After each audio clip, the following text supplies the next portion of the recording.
Hi everyone. Today we are going to talk about consistency. நம்ம எந்த ஒரு விஷயத்தையும் எந்த ஒரு செயலையும் நம்ம செய்கிறோம் அப்படின்னா அந்த விஷயத்தை வந்து கன்சிஸ்டண்ட்டாக செய்கிற பட்சத்தில் வந்து நமக்கான அடுத்த கட்டம் வந்து மிக சுலபமாக நம்ம அடைய முடியும். உதாரணத்துக்கு நம்ம எக்ஸசைஸ் எடுத்துக்கிறோம்னு வச்சுக்கோங்களேன். எக்ஸசைஸ் நத்திங் பட் எக்ஸட்ன்ற வார்த்தையோட நீட்ஸ் தான் வந்து எக்ஸசைஸ். எக்ஸட்னா என்ன? உழைப்பு. அதோட நீட்சி வந்து பார்த்தீங்கன்னா எக்ஸசைஸ், பயிற்சிகள், உடற்பயிற்சி, வேறு ஒன்றும் கிடையாது, சிம்பிள். இதை நம்ம வந்து எவ்வளோ கன்சிஸ்டண்ட்டாக பண்ணுறோமோ அதுக்கான ஏற்று தான் ரிசல்ட்டு. இதை வந்து டிசைட் பண்ணுறது வந்து பார்த்திங்கன்னா 2 டீப் எமோஷன் தான். ஒன்று ப்ளஷர், ஒன்று பெயின்.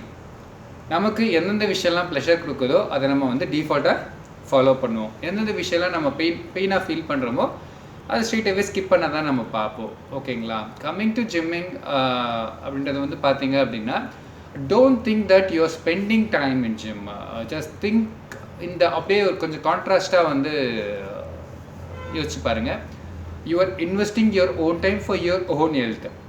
சிம்பிள். எப்பயுமே நம்ம வந்து இந்த அக்கௌண்ட்ஸில் பார்க்கும்போது ஸ்பெண்டிங்கு இன்வெஸ்ட்னு வரும்போது ஸ்பெண்டுனாலே அதை கம்மி பண்ணணும் அப்படின்ற மாதிரி தாட் ப்ராசஸ் மைண்டுக்குள்ளே வந்துடும். இன்வெஸ்ட் பண்ண ரிட்டர்ன்ஸ் இருக்கும். ஸோ தட் கைண்ட் ஆஃப் வெளியே நம்ம போயிடலாம். ஓகேங்களா?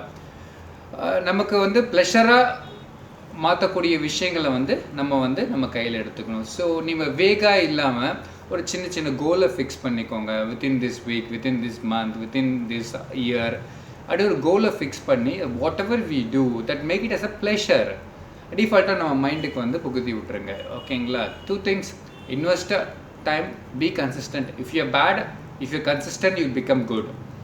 If you are good, if you are consistent, you become the best. So இது வந்து எல்லா விதத்துலையும் நீங்கள் பொருத்தி பார்த்துக்கலாம். So be consistent. Good day.